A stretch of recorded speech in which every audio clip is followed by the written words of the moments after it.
предприятие не е за отбиване на нов.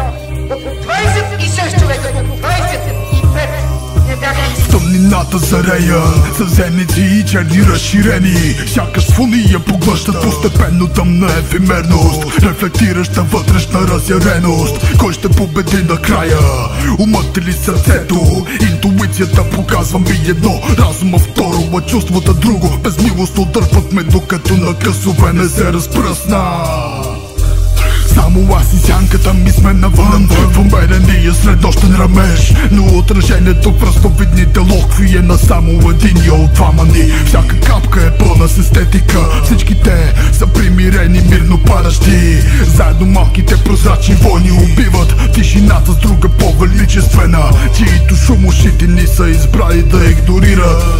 Както този от собствените ни сърдечни тактове, т.е. природа е еквивалент сърце, а ние безмилостно газим я с трактори. Ако бях на нейно място, бих се обърнал и стръгнал сърцата ни стоките на адски харпи и бих използвал тези органи вместо предсадна арфи, за да изфиря най-проницателните тонове.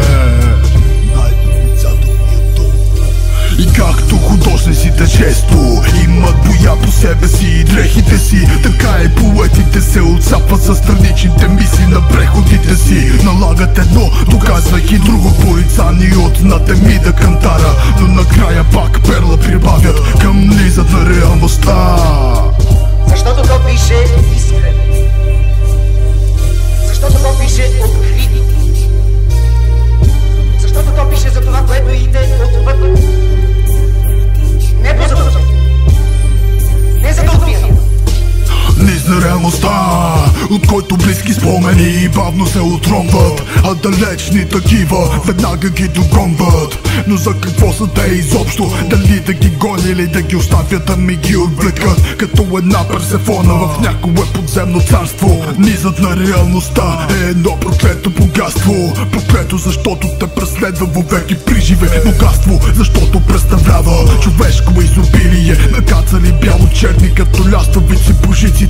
Обикаляте спомени птици в траектория на ореол, докато най-накрая не ги прогони сокол. Ти в разтворил криле, това е соколът време, който те преследва. И колкото и да бягаш от реалността, тя все ще те догонва, докато не те облагороди или чрез смърт не те тръщне и напомни за съществуването си в някой друг живот, на някой нов низ. Стъпка едно, стъпка едно, стъпка едно.